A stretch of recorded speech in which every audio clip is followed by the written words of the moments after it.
Hey there, I know you're on a journey from grief to growth, just like I am, and you may be looking for tools to help you live a more soul aligned life. Well, head over to my Grief to Growth store. It's your one stop shop for inspiration, for healing, and for transformation.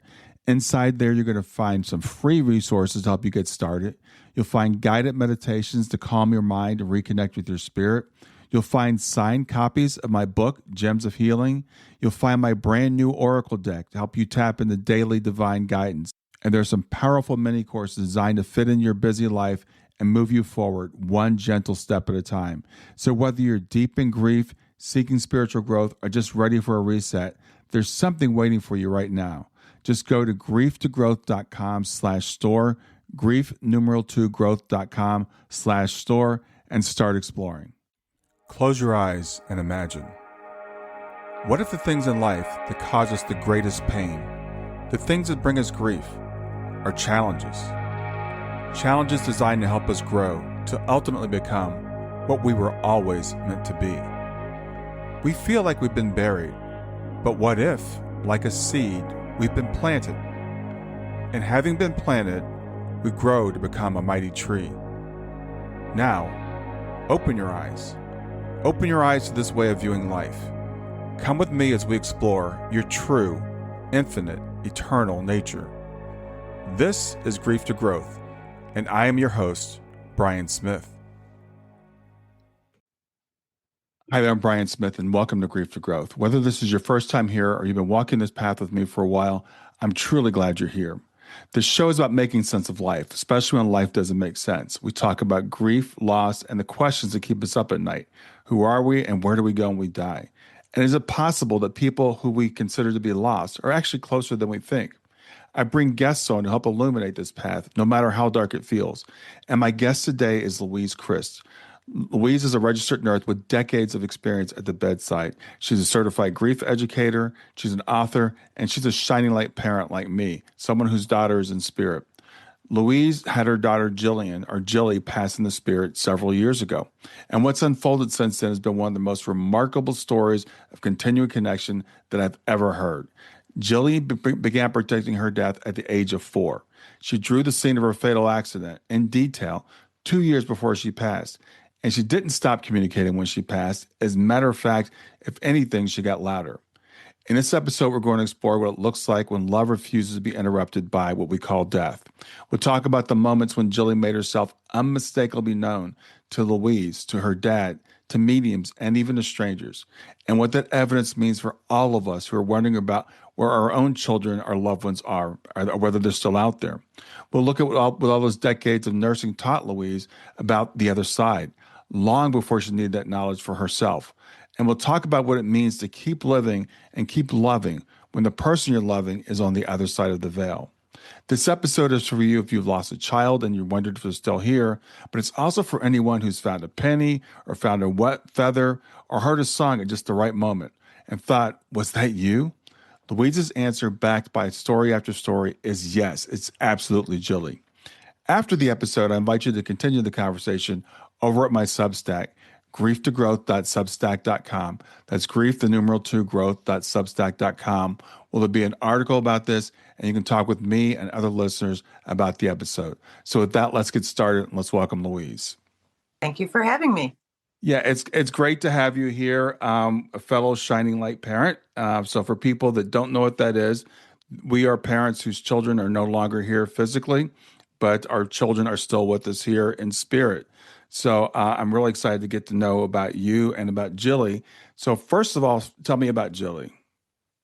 Jilly was born an old soul. We had a mind meld thing even when I was pregnant with her. Sometimes you just do that. And she was always ahead of her time. Very, very smart, very intuitive. Didn't take much seriously, but very, very intuitive from a very young age. So she died when she was 19. She was 19 when she passed. Mm-hmm. So I know that you said she was intuitive and she started saying things as early as the age of 4. Yes.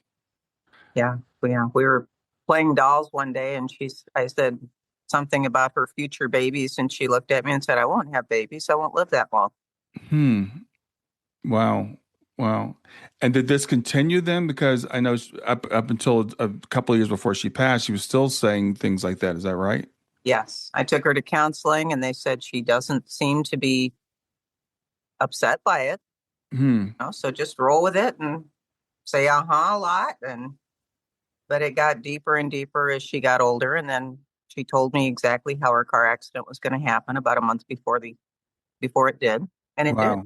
It Yeah. happened exactly that way. So what did she tell you? We were driving down the road. I was driving and she was my passenger. And I did a U-turn and she grabbed my arm and said, Mom, this is how it's going to happen. And I said, what? She goes, the car accident I'm going to die in. It's going to happen on a turn. I'm going to get hit in the side. I hope my face isn't messed up. Will you take Hmm. me to the tanner when I'm dead? Take her to where? The tanner. The Tanner. Okay. Yeah. So she could have a tan in the casket. Oh, wow. Okay.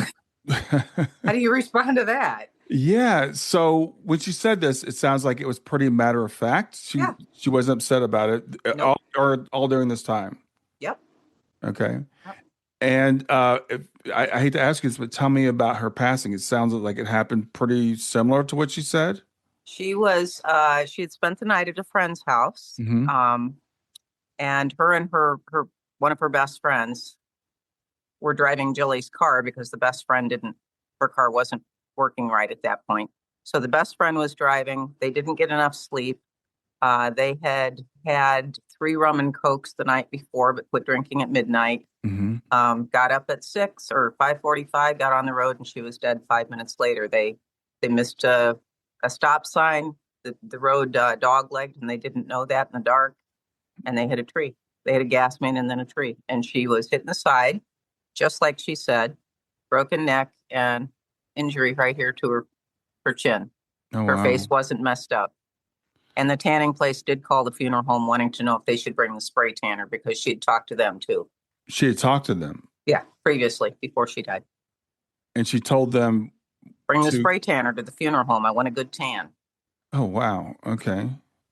How do you respond to that? Right. So what were your thoughts during this time, all these years when she was saying these things? Well, I guess it was a heads up. Yeah. But at Um, the time, did you believe her? Did yeah. you Okay. I mean, after, you start saying, oh, don't talk like that, don't do that. But Hmm. my father-in-law passed 9 weeks before she did, and she picked out her casket, said, that's the one I want. These are the songs I want. Very matter of fact. And I went, okay, While they were there at the funeral home with yeah, him. Okay. yeah. And what were So your beliefs about the afterlife? Did you guys talk about that? Or I mean, all the time. okay, you did. Yep. Okay. Because she was able, like after my father-in-law died, we things started happening around the house that we couldn't explain. And she said, oh, that's just Papa talking from the other side.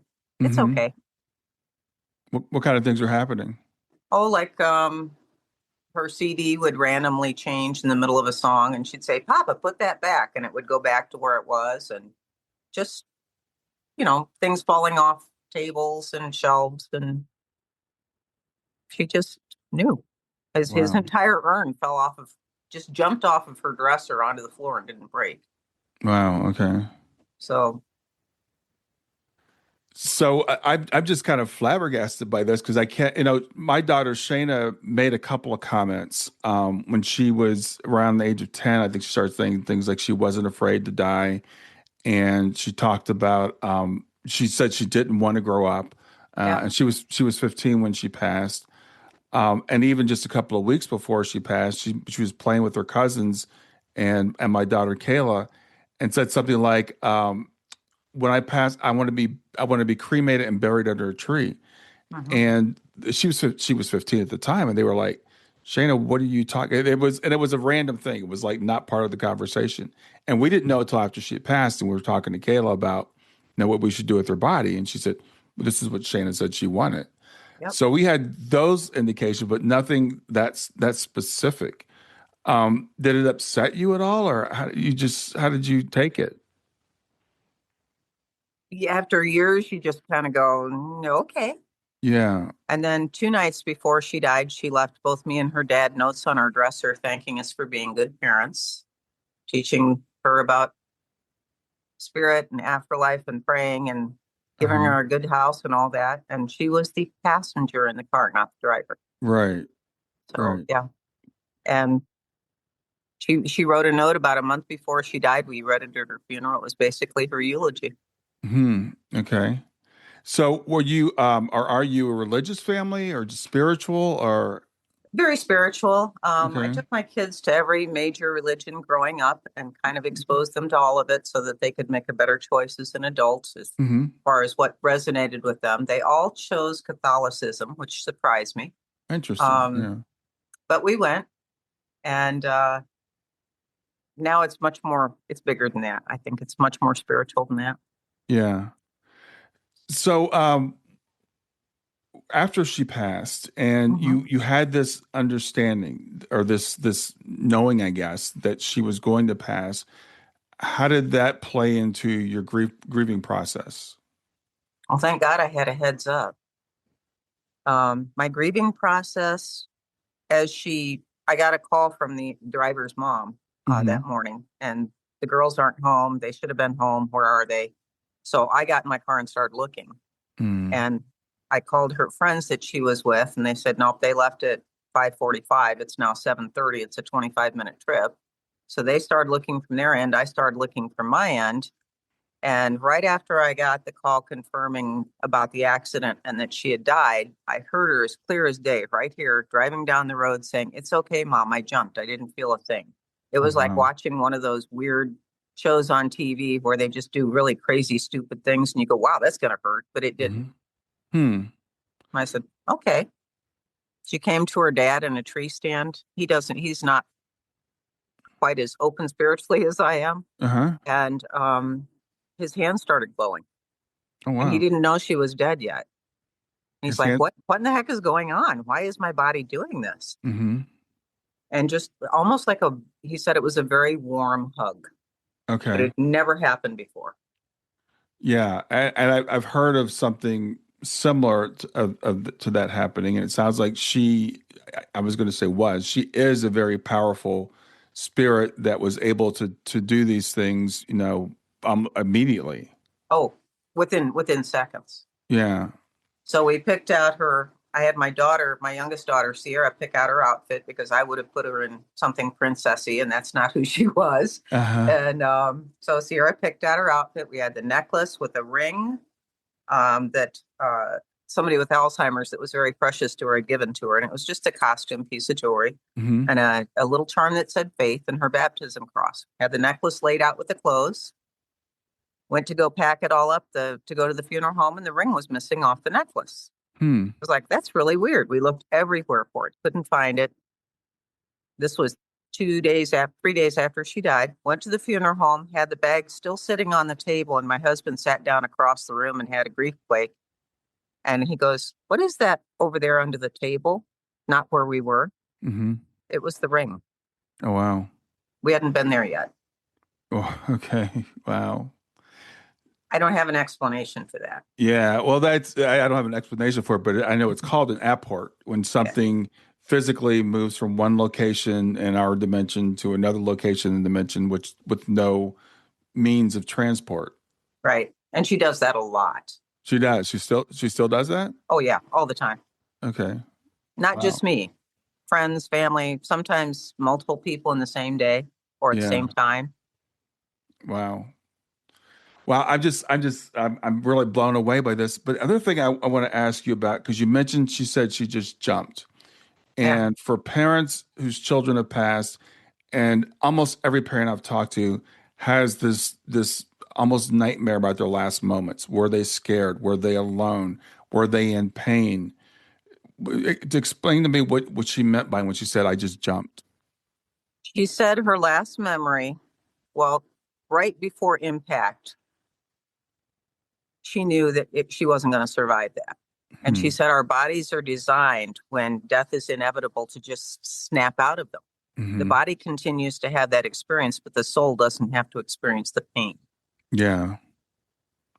Yeah, I actually interviewed someone who mentioned something similar to that. She was young when she was in the accident also, and she said she found herself, I think it was before the impact, out of her body, Yep. above the car, Yep. looking down, and she could choose whether she wanted to be in the body when it happened or to stay out, and she chose to stay out. Yep. And her friend jumped as well, Oh but wow. came back and Jilly said, no, I have to go, you have to stay and I'll help you. Oh wow. Okay.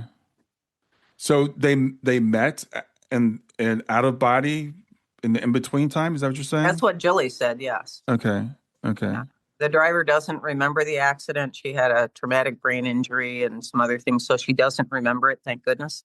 Okay. Yeah. But there's never been there's only been love for her Yeah. because Wow. she didn't get up that morning intending to have an accident that killed her best friend. Right. But she carries that grief Yeah. Of course. Yeah. and that guilt. Yeah. So remind me again, when did this happen? November 19th of 2011. Okay. All right. So just to get a Mhm. time frame on that.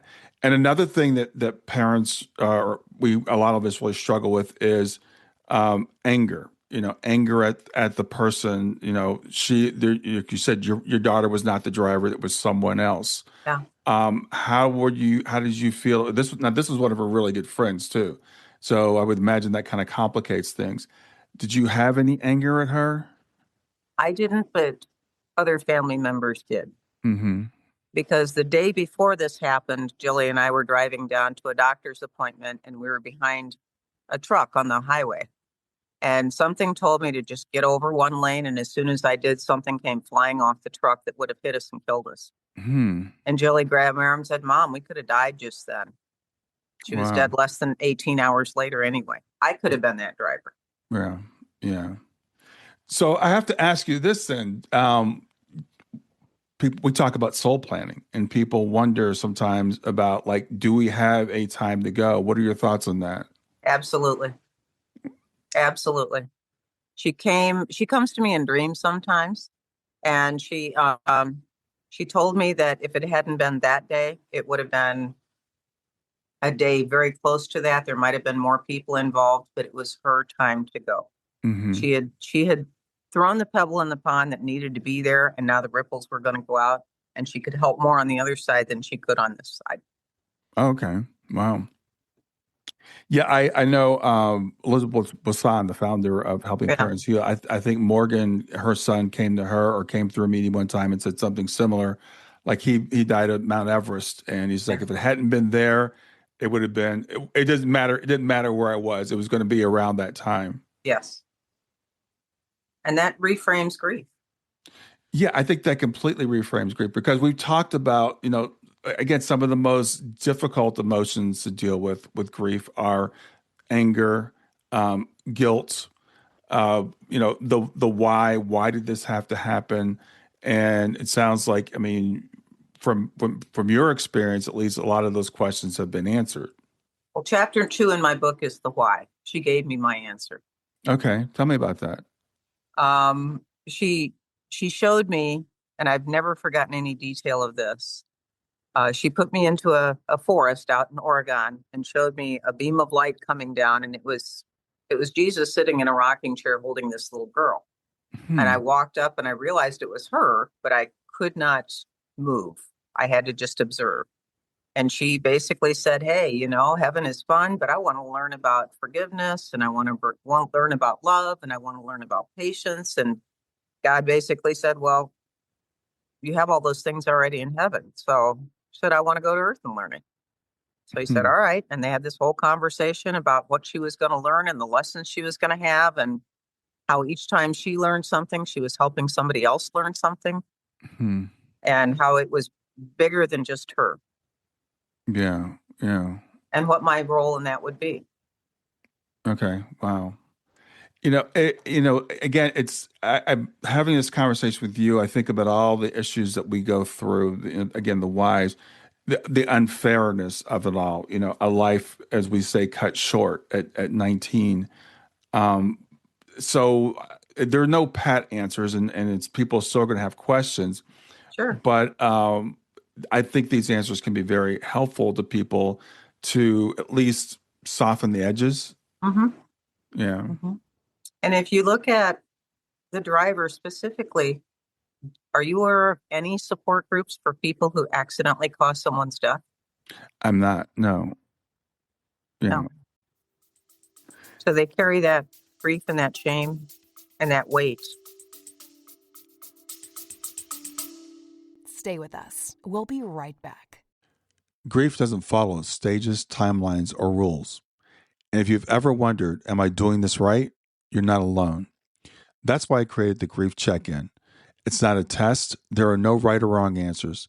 It's simply a gentle way to understand how grief may be showing up for you right now. In just a few minutes, you'll gain clarity and language for what you're experiencing without judgment, labels, or pressure to move on. If you're wondering where you are in grief, this is a safe place to look. Go to grieftogrowth.com/check-in. That's grief, numeral 2, growth.com/check-in. Yeah, and to even have that thought or have that understanding as the mother of the daughter who passed shows, a level that a lot of us really aspire to reach because a lot of us struggle to forgive that person. And whether it's the driver or if our child's overdose, it might be the drug dealer, it might be the Right. doctor Right. that my daughter had a cardiologist and I was like, why didn't he catch this? Why didn't he run this test? All those types of things that we look for these answers because we're looking at it from a perspective where we don't really understand. Right. Right. But it's patterns. I mean, my experience with all the kids that have gone home before us and all the parents, those kids just they have a special quality, and I can't put my finger on it, but it's just different. Yeah, I've noticed that too. Yeah. I've talked to a lot of parents whose children have left before the age of 25, let's say, just picking a number, Yeah. and they do seem to live life at a faster pace. They seem to be more connected, to people around them. Yeah. And there is this, yeah, I've noticed that with almost every parent I've talked to Yeah. whose child has left early. So it's like, I don't know, maybe more sense of urgency. Yeah. Like they knew they didn't have long. They better pack every minute of life into what they had. Yeah. And that's what we should all be doing. Yeah, we should all be doing that. But we live in denial of what's inevitable for all of us. And we think Mhm. we're all going to grow old and have our health, and we tend to take those things for granted. But as you and I know, that's not guaranteed to anyone. Yeah. Child loss puts that in perspective in a hurry. Life is Yes. not guaranteed. Yeah, absolutely. And based on what I've learned, on just my patients that we've resuscitated, that we've gotten back, the other side, I have never, ever had a patient that we resuscitated sit up and say thank you. Thank you for bringing them back, you mean? Yeah. Most Okay. of them are like, why did you do that? Do you know where I was? Don't Hmm. ever do that again. Yeah. So during I mean, we haven't even gotten to that. You had a long career as a nurse, and Yes. I think nurses, from my understanding anyway, correct me if I'm wrong, see death a lot more often than the doctors do. So, my understanding also is the doctors they'll deny the afterlife for much, much longer, but nurses seem to really know and really get it. Is that true? Yes. We have a intuition about us. We know something's not right, but we have the ability to call the doctor and say, hey, get in here. I don't know what it is, but it's something. Get in here. And they usually listen. Hmm. So you mentioned a little bit, but what kind of things did you hear from people that you brought back? Well, my favorite story was an Amish gentleman that we got in cardiac arrest. Hmm. And I was on the code team, which is everybody that responds to that. And I was kind of a support person in the background, but I looked up and I've always had the ability to see people when they leave their bodies. It looks like the vapors off of the gas grill Hmm. a few moments after death. Hmm. And I saw that on him, and I happened to look up in the corner and kind of saw what I recognized was him. And he was nodding his head yes, which means keep going, I'll come back. Hmm. Okay. So we got him back. He went to ICU. Next time I worked, he happened to be in the unit that I was working. And I stopped in and said, hey, I'm glad you're doing good. I was on the team the other night. And he said, oh, I remember you. You were down in the corner doing blah, blah, blah. And I go, oh, what else do you remember? And he goes, well, I went to heaven. And I said, you want to tell me about that? And I said, Mm-hmm. sure. So he said, I heard what sounded like a gunshot going off over here. And then I was sucked out of my body like a straw. Hmm. And all of a sudden I was going down this long tunnel. At the end of this tunnel was a bright light and Jesus was standing there. And I Hmm. ran up to him and he gives the best hugs and he gave me a hug and then he held me out at arm's length and said, you have to go back. Hmm. And this gentleman said, why? I followed all the rules. I've been a good Amishman my whole life. What did I do wrong? And he said, I want you to go back and tell your people it's not about rules. It's about love. Wow. Wow. For that to come out of an Amishman is just not even on my radar, you know? Yeah. But Yeah. every time that I saw him after that, and he lived probably another 6 or 7 years, Hmm. same story, and he would just bawl telling me that story. He goes, heaven is not anything like you can imagine. And if that ever happens again, thanks, but no thanks. Don't bring me back. Interesting. Yeah. So obviously you're very intuitive yourself, Yes, and connected to the other side. And you mentioned seeing people as like vapors coming off a gas grill, so like a shimmering kind of in the air. yes. But Okay. I've taught other people to see that too. Okay. Really? Wow. Yeah, other Okay. nurses. You just Okay. have to be paying attention, and we don't because it's so busy and so chaotic. But if you just kind of let your eyes relax and look at the chest about 3 to 5 minutes after they die, it just kind of looks like, Wow. Okay. So, I think it seems to me like some of this is like, I don't know if it's genetic or it's kind of passed along, this intuition, this ability. Has that been your experience, or have there yeah. been other people in your family as well? Yes, both my daughter, all three of my daughters are. In fact, Okay. my oldest daughter speaks animals quite well. She's an animal whisperer. Oh, wow. Okay. Mhm. And she's got some crazy, amazing stories because she hears the people on the other side and they tell the animals, the animal tells her, and then she tells the family member. Oh, wow. Okay. Okay. So, you have, you said how many daughters? Three. Three. Okay. And so do you have any sons? Nope. Okay. Because it's really interesting because it does seem to be more prominent in women to me. Yes. And I was curious because are you familiar with Mark Anthony? Hmm. Because both of his parents were natural born mediums also. So it Yes. does kind of go through family sometimes. Yes. And I think my grandmother probably was, but it wasn't talked about back then. Right. Yeah, exactly. Yeah. But you did also mention that you've taught other people, nurses, I assume, to Yeah. see the same thing. Yes. And I don't know how much of that is just nursing. We rely so much on our intuition and nonverbal and cues, Right. and how much of that is a gift. Yeah. Yeah. And the type of people that go into nursing, Hmm. they're going to be caring people and empathetic people and stuff like that. So Right. it's probably some of that as well. Yes. So, and you mentioned your husband is not quite as connected as you are, but he did have that experience. Has he had other experiences since then?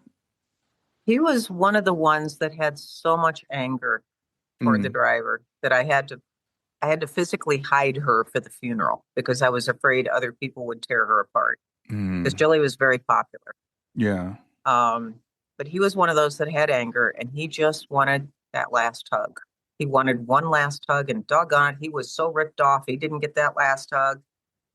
So about 3 months after she died, we were home and it was just he and I. We were both sleeping. I had this dream that she was going into a gymnasium and she looked over her shoulder and gave me her very particular cackle that let me know that she was up to something good. Uh-huh. That was the end of my dream. At the same time, my husband, who worked night shift, had come home, was meditating. I didn't even know he knew how to meditate. And he was asking Jilly for that last hug. Okay. And he closed his eyes, and somebody came in and sat down on the bed next to him and then laid down next to him. And his story has never changed, Mm, ever. He mm-hmm, said the left half of his body changed like a half a degree. He felt the hug, and then he felt her go. But that mm, only happened the night before that. We had had a gymnastic meet, and they had honored Jilly, and the driver had come. And Mark is the announcer. So during a lull, which never happens in meets, he went over and he put his arm around the driver and said, I forgive you. oh, wow. and Jilly came the next morning. Oh wow. Wow. That's powerful because I think I not think I know forgiveness can hold us back from Yeah. or not holding on to that anger can hold us back from being able to make that connection. And Yes. that is so powerful that that happened, after he was able to do that. Yes. And that changed his trajectory. Yeah. Yeah. So Jilly, obviously a force, obviously, someone who is here, was here to do great things. But you also mentioned earlier, like something about like she felt like she could do more from the other side than she could do Yes. here. Explain Yeah. that. Um, she's the one that got me into the Helping Parents Heal. I had gone to a conference from Neil Donald Walsh, who wrote Conversations with God. And the Hmm. conference was Home with God in a Life That Never Ends. And he encouraged me to write the book. And he encouraged me to go to my first Helping Parents Heal conference, which I didn't know anything about. Oh wow. Okay. And at that conference, I went with my sister, and I'd had a reading from one of the mediums that I didn't know. Her name was Nina. And during the reading, as a nurse, I also do Reiki and other things. Hmm.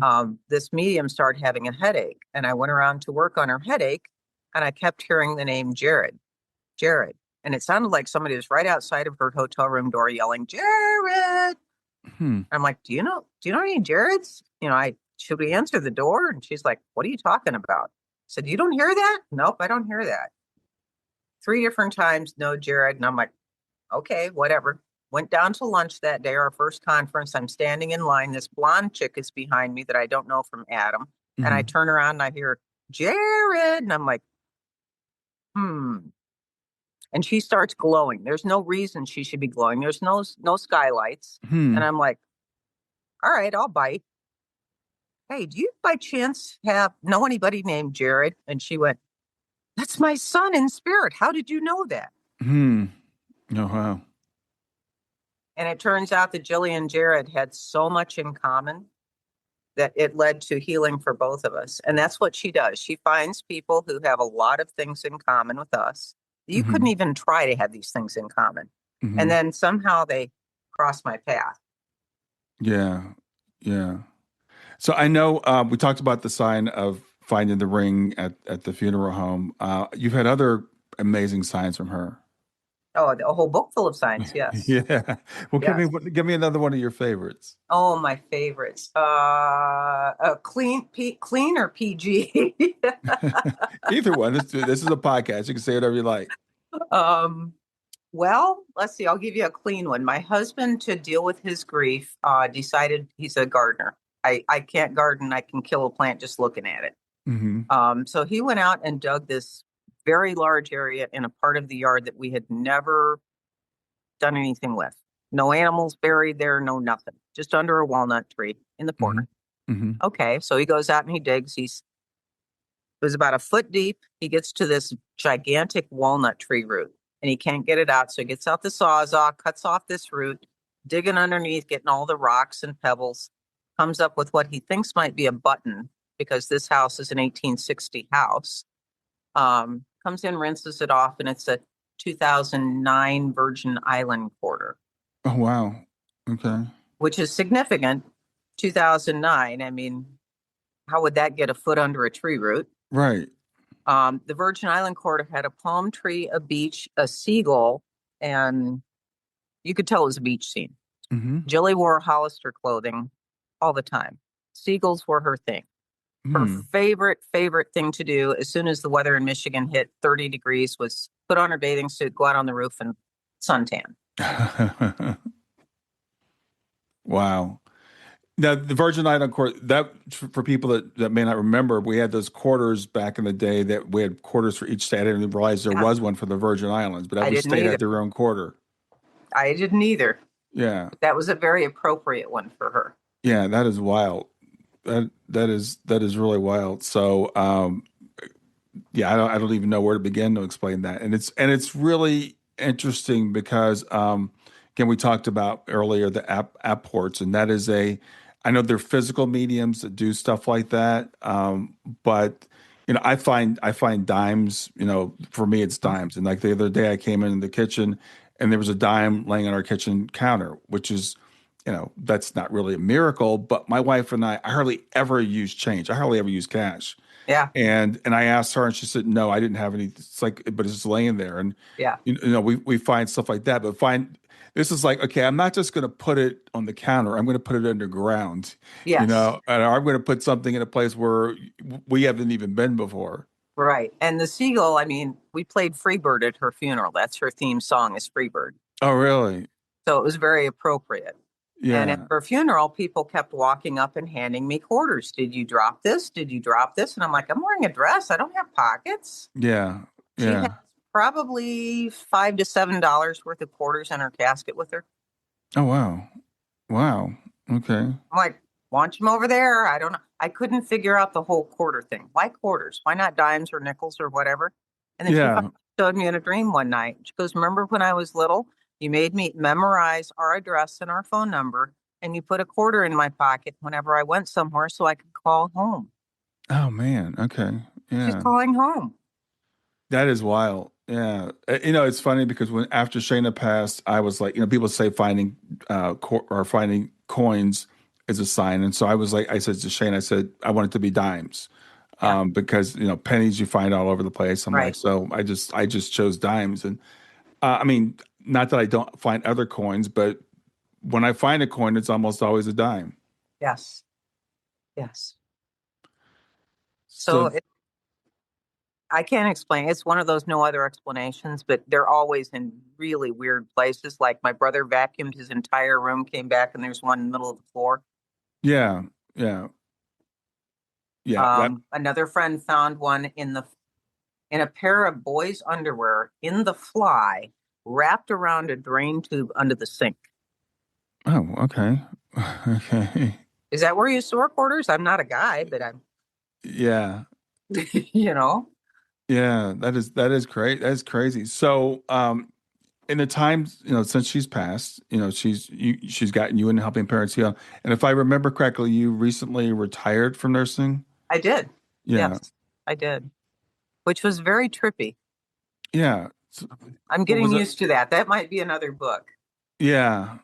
Yeah. So, do you have plans for what you want to do in this next phase?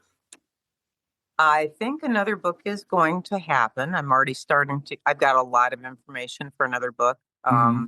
I mean, Jilly's didn't stop after book one. There's Yeah. book two, three, four, five, six. I mean, I could just keep writing. Yeah. But part of it is a new ministry may not be the right word, but I can't think of a better word, Hmm. is to just volunteer this year.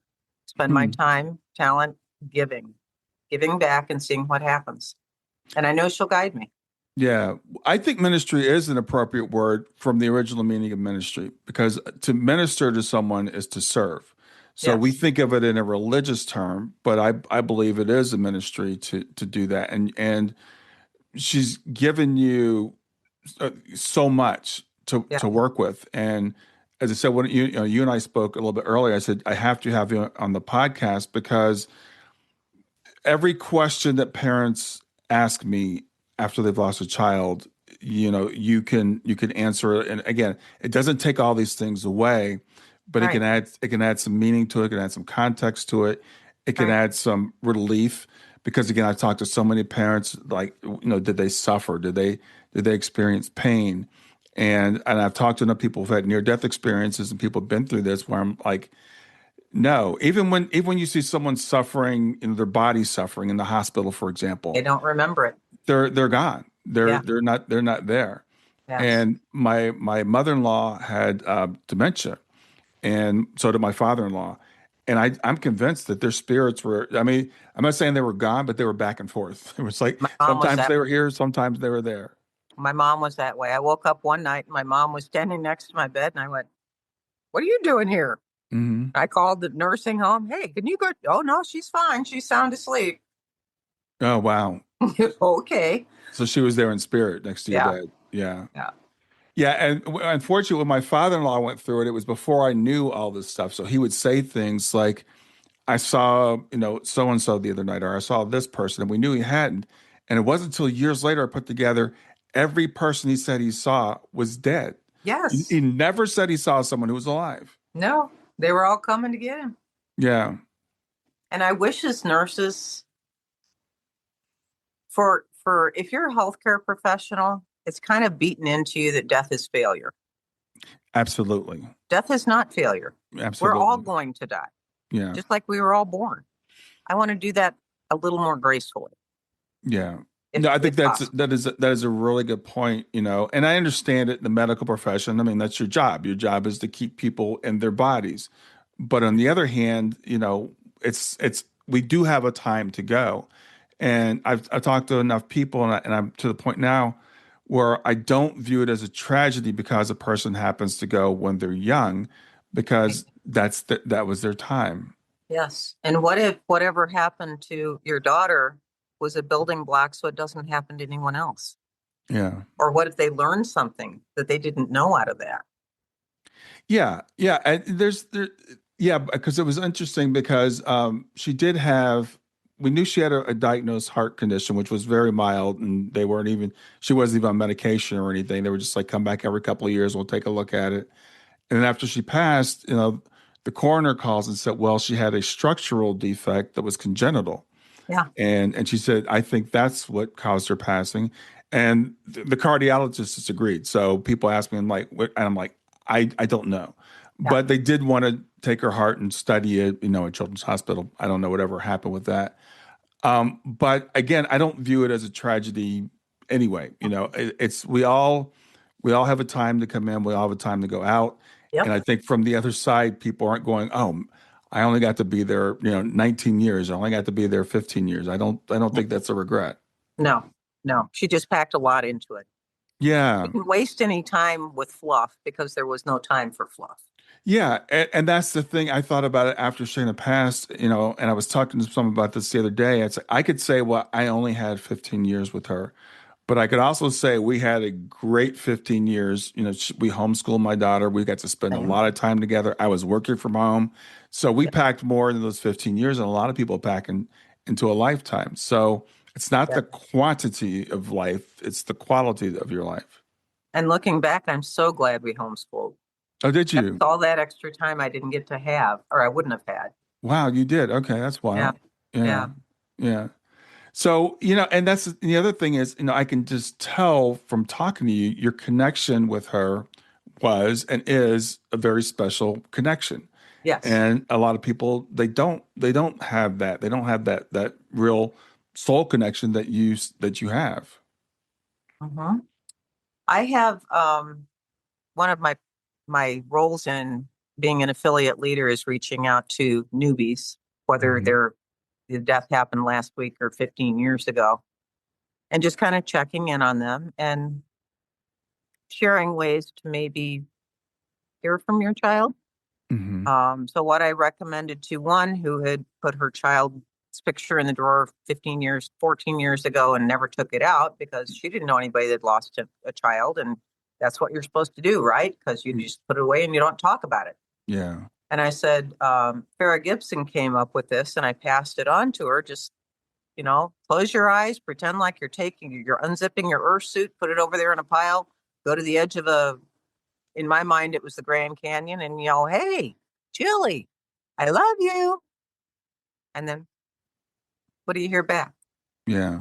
And she tried it the first time, nothing happened. The second time she tried it, she goes, I heard his voice for the first time in 14 years. Hmm. And from there, it just took off. His picture is back out. She's talking to it all the time. But Jilly and her son have so many similarities. Again, she found me another person that, oh, yeah. I mean, right down to our grandparents' names are the same. Her husband and my stepdad had the same business. I mean, it's just her initials are the same as my mom's, Wow. Yeah. just stuff like that. Yeah. Well, at Helping Parents Heal, we believe a lot of times our children are the ones that bring us together. Yes. So we'll go to the conferences and we'll meet people, and we do seem to meet people that we have things in common with, and the synchronicities and the things that line up. that when we listen, and that's the thing is learning how to listen. I talk to so many people who say, well, I talk to them, but they don't talk back to me. And I'm like, you have to learn Yeah. how to hear. It's like learning a different language. Yes. And it's a quiet language. Yeah, explain that because I don't think people are going to understand what that means. You can't hear it when your head is full of noise. Yeah. Like I get my best communication from her in the shower. Nice Yeah. and quiet. I literally kind of downloads Yeah. that I get from her or when I'm sleeping. But if I'm full of noise and stress and all that, it's harder to hear. Yeah. I'll thank you for explaining that because I think our heads are so full of thoughts all the time and worries, etc., that we can't get quiet, and it is more of a whisper than it is a shout. Yes. And you've got to learn to get quiet, and you have to learn to trust it. That's the other thing that I've come to learn. It's like it'll come across as maybe your imagination, and it's really easy to rationalize away. Until a car pulls out in front of you with a license plate that says J. Crist on it in another state. Yeah, yeah. It's quiet, but if you're not looking, you're not seeing it. Yeah, well, that's the thing. Also, you have to be lucky, and that reminds me of one of my stories with Shayna. It was 5 years after she had passed to the day, and I was taking her mother to therapy. She'd had knee surgery. I was taking her to therapy, and it was a 5-year anniversary, so I was like, not in a great mood or anything, and I kind of zoned out. My wife goes, "Look at that," and I looked up, and in front of us there was a truck in front of us had stenciled on the back, "I'm right here." Yes. And I'm like, Yes. yeah, but I would have completely missed it if my wife hadn't pointed it out. Yep. Or that billboard or that next song on the radio or, oh, I was just thinking that and Freebird came on or, Yeah, yeah. Well, yeah, it reminds me of another one. I was Freebird because my friend's son's song is "Sweet Home Alabama," yeah. and we were in Sedona at the helping. We were at the Helping Parents Hill conference. We'd gone up to Sedona, and we're standing in the store in Sedona, and then she mentioned her son's name, and Sweet Home Alabama starts playing on like the music, and I'm like, Yep. that's not a song you hear a lot of Right. times in a spiritual shop in Sedona, Arizona. Well, mine is Jilly wrote a college paper on the song If I Die Young by, I think it's the band Perry, maybe, or something. Oh Wrote a yeah, whole college paper about that. yeah. I go into Menards and I'm looking at the decorations going, which one should I put on her grave? And I'll be darned if that song doesn't come on. Wow, yeah. It's from 2009, 10, 5, Yeah, yeah, And why would you play that song at Menards? yeah, yeah, If I and Die that's Young and Power Tools shouldn't go together. yeah, exactly. And it's I love sharing these stories because again, it's so easy to overlook these things if you're not looking. So when people tell me I don't get signs or not communicating with me, I'm like, I just imagine our loved ones on the outside going, "Look, I sent you this, I sent you this. You're not paying attention." I'm trying so hard. I went to when I first started some of my holistic work, I was doing craniosacral therapy and somato-emotional release. Hmm. And after my dad died, I had looked for 15 years. Never thought I got a sign. Never thought I got a sign because I wanted a specific sign. I Right. wanted him to send me an Eeyore. Oh, okay. I went to John Edward. John Edward comes out and he goes, Christopher Robin, Tigger, Pooh. I never took that as a sign. Oh, wow. The people around me. Okay. Yeah. I got on the table once and went into this very relaxed state. And Hmm. my dad came in and I said, where have you been? And he goes, you've been so busy looking for that damn Eeyore. You haven't seen the thousands of signs that I have sent you. Oh, wow. Wow. Oh, Yeah. okay. Yeah. So, Louise, I'm curious. I mean, you obviously have this connection, this intuition. Do you do mediumship? I've been told I have that capability, but I'm right now I am understudying with somebody, Okay. just Okay. exploring it. I don't know what's medium and what's just nurse's intuition, Huh. Yeah. but I have a tendency when I put my hands on people through all the other work that I've done to see images that I guess other people don't see. I just thought other nurses did. That's what we do. Oh, okay. but I found out that that's not really the case. Yeah, I was interesting. I know a lot of people go from massage therapy to becoming mediums Yeah, because that touching people in that kind of a setting, yeah, things start coming through. they do. They do. And Julie did that too. I mean, she would just put her hands on and, it wasn't necessarily a healing, but that warmth of your hand feels good. And if you're putting that energy behind it and that love behind it, Hmm. it works for little kids. Kiss that Yeah. boo boo, it goes away. Yeah. Well, and it's interesting because again, I have a lot of friends who are mediums, and they will differentiate between psychic ability and mediumship ability, and they'll have big debates about whether someone's working psychically or through mediumship. From as a layperson, I frankly don't care. It's a It's label. like I don't care. yeah, you're reading energy, you're reading spirit, whatever. And I don't not everybody's meant to be, medium as far as working for other people, but clearly you have that connection, Hmm. which is but it also has enabled you to be able to share these fantastic stories and to work with people and helping parents heal. And as an affiliate leader for people who don't know what that is, there's a group of people that come into the organization and you kind of help them get acclimated. Peer to peer. And Yeah. going in, I knew before Jilly even died, I knew probably 40 families that had lost kids. Mm. And I thought, wow, that's kind of a disproportionate number. It must be because I'm a nurse. Yeah, yeah, No, it wasn't. yeah. You're right. And the thing is, we can as we start to open up this and look at it, we can start to see the patterns in our life. Mhm. We look at things and it might feel very random. Yeah, And again, we ask those questions. Why? And we scream those questions, at the universe, which is fine. But I love that absolutely. exercise, you talked about like going out and standing on the edge of the Grand Canyon. So go ask that question, but then Why? listen for the answer. Yeah, yeah. And it might take two or three times, and it's such a quiet little whisper. But when you hear it, it's your child's voice. Yeah, yeah. I don't know how else to describe that. But So I know we touched on a little bit about your book, but tell people more about your book. my book is I wrote it over the 7 year period, and it was kind of my journey into grief. The first chapter is that day because every story has to start somewhere. I tell people who've lost kids, avoid that if you don't want to read it. Yeah. The second chapter was my why. Hmm. The third chapter was the ring showing up at the funeral home and the things that really started happening within 72 hours of her death.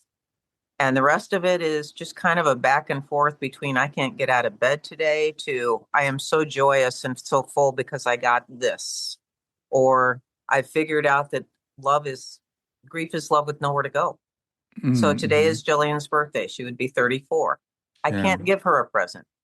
So instead, because she wanted to be a neonatal nurse, what I do is make little baby gift baskets and take them down to our local NICU. And her birthday twinnies get to have a random present from a stranger. Yeah. Well, And that by the makes way, me feel good. yeah, thanks for mentioning that because today we are recording this on her birthday. So Yes. happy birthday to Jilly Happy and thank you birthday. for doing this today. Yeah. And the thing is when we say things like I can't give her a birthday present, not a physical present, but we can give Right. something that's actually more important, Right. that's actually more heartfelt and having that connection. I see you guys giving each other presents back and forth, and I know she's right here, and I know she's Yeah. very, proud of what you're doing and how you're taking this and you're paying it forward. You're helping other people go through this thing, which, none of us would choose, intentionally or consciously. I'm really intrigued by the name of your book. Always remember to kiss me goodnight. Where did that come from? That sign right there. Your background's blurred, so Oh, sorry. it's blurred Uh, out. I have a sign above my bed that says, always kiss me goodnight. Oh, okay. And that was her sign. Oh, So when I started the book, I didn't know what to call it. And I kept looking up at that, and she kept saying, that's it, that's it. Well, I just added, always remember to kiss me goodnight. And then when we came time for the cover of the book, my editor wanted a tree at sunset. I don't hmm know why she wanted that, but she did. Hmm. So I sent her gazillions of pictures of trees at sunset because I'm a photographer. Nope, nope, nope, nope, nope. One day at work, I'm walking down the hospital corridor and they had a student artwork up, and there's a picture of a tree at sunset. And I went, Jilly drew one of those. It's in my living room framed. And I took a picture of it and sent it to the author. She goes, This is the exact picture I want. Oh, So wow. Jilly literally drew the cover of the book. Wow. Wow. Yeah. I love all the connections, and I love the fact that you're open to it. It's funny because the reason I asked you about that is the night that Shayna passed away. We were watching TV in the family Mhm. room, and it's like Shayna's time to go to bed, which she never wanted to, but it was time to go to bed. So she went upstairs, and she was in the bathroom when I was going to bed, and I did not kiss her goodnight that night. I just said through the door, I love you. And I didn't kiss her goodnight that night. But it was really interesting because I felt, a little bit of guilt about that after a while. But I remember when I would say to Shannon, because I told her I loved her a lot, and her mother did too. And she'd say, Yeah. "You don't have to tell me you love me all the time. I already know it." But I need to say it. Yeah, yeah. I But need. yeah, it's again, people sometimes have guilt around those last moments, or again, thinking about the last moments of our daughter, our children. And I know that they want us to remember the totality of their lives, and Right. also to keep in mind that that's not the totality of their lives. That's just the part when they were here. That's 1 minute of their entire life. We Yeah, want to define them in that 1 minute. yeah, Mm-mm. Jilly was way more than that. Way more yeah. than death. Yeah, exactly. And still is, Yeah. and like I said, still, still is because, it took me a long time to come to this realization because, like, again, I could think of Shane as like she only was here for 15 years. She was only here for 15 years, but she's still active and just She's as still Jilly here. is still active. Yeah. Yeah. And what did I do with that situation? Okay, let's put it into use. Let's get that gas main taken out so it's not 56 inches off the road. Let's Mm, get rumble strips on a road that doesn't clearly dogleg in the dark. You can't see it. Let's get a light up above so they can see that intersection. hmm. Those are things that I've done. Yeah. Yeah. I can't buy my grandchildren from her any presents because there aren't any. Right.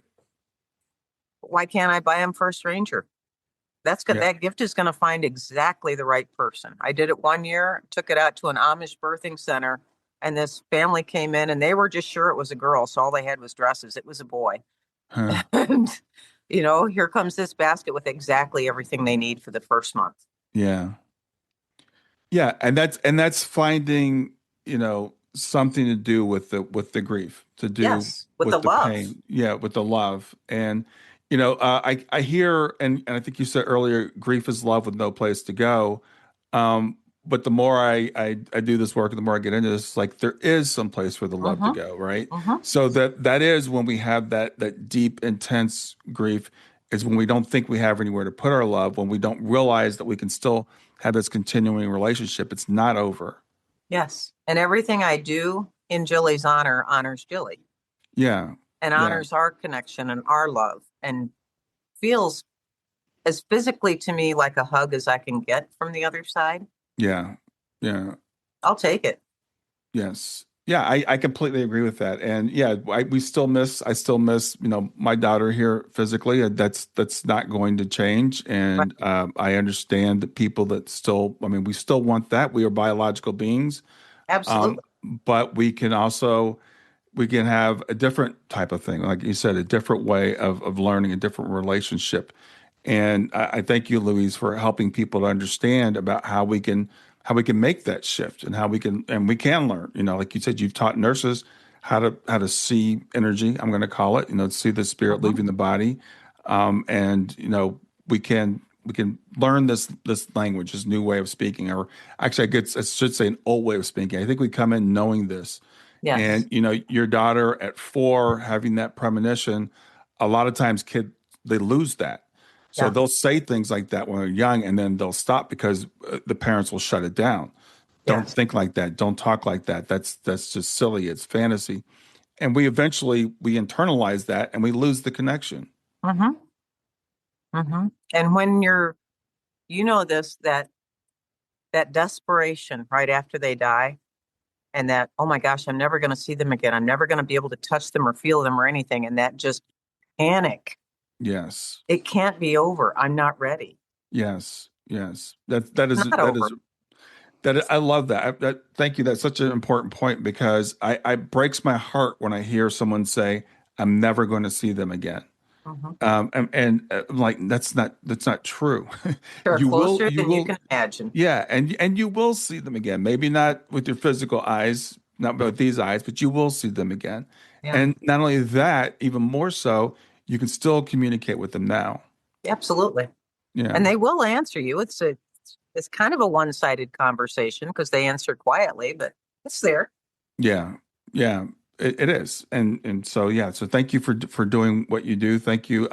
Remind people of the name of the book and where they can get it. It's on Amazon. And again, always remember to kiss me goodnight. And all Yeah, the proceeds from all the profits from the book fund the scholarships that we give out to future healthcare professionals in Jilly's honor. And yeah. to date, we've given out 115 scholarships. Our very Wow. first one has taken care, she became a nurse and has taken care of 3 members of our family. So it was a good investment. Oh, wow. And we repeat them so even college seniors can get one because you don't really get funding as a college senior. But if they pick something and we'll fund them every year Mm-hmm. as long as they give me another application. But one of my favorite parts with that that's different is they have to write a personal statement that tells me who they think they are. And then Hmm. my request is they have to write me a 1-page essay on who is your hero and why. And Mm. that tells me what they value. Mm-hmm. And then unbeknownst to the kids, spoiler alert here, we take the hero alert or we take the hero letter and mail it to the hero. Oh, wow. Wow. Because Yeah. if you're someone's hero, you should know that. Because you Yeah. might not have think you've ever done anything important in your life, and look how you affected this kid. Yeah. Well, I love the way that you're affecting the world, Thanks. and the light that you're putting in the world, that Jilly's putting in the world through you. I think I said we are God's hands and feet. We are loved ones' Yep. hands and feet. We can carry their stuff forward. They can't do physically things in this world anymore, but we can do them for them. I want to say happy birthday to Jilly, and I'm really honored to have you here today. Thank you so much for having me. This was so much fun. Yeah, it's great to see you. Have a good afternoon. Thanks. Grief doesn't follow stages, timelines, or rules. And if you've ever wondered, am I doing this right? You're not alone. That's why I created the Grief Check In. It's not a test, there are no right or wrong answers. It's simply a gentle way to understand how grief may be showing up for you right now. In just a few minutes, you'll gain clarity and language for what you're experiencing without judgment, labels, or pressure to move on. If you're wondering where you are in grief, this is a safe place to look. Go to grieftogrowth.com/check-in. That's grief, numeral 2, growth.com/check-in. Have you ever wished for gentle guidance or comforting word exactly when you need it most? Well, I've created my Love Lives On Oracle deck just for that purpose. Now, this isn't a deck that's about predictions, it's about connection. Every card has been thoughtfully designed to guide you through life's toughest moments, to illuminate your path and help to remind you that you're never alone, that your loved ones are always there right beside you. So whether you're seeking clarity, comfort, or a loving message from beyond, each card is here to speak directly to your soul. And along with the deck comes a downloadable PDF guide that you can use that will give you an affirmation for the day, something to reflect on, and even an activity to do to keep you connected to your loved one. So check out the Love Lives On Oracle deck today. You can get it at stan.store/grief to growth. Stan.store, STAN.store/grief numeral 2 growth.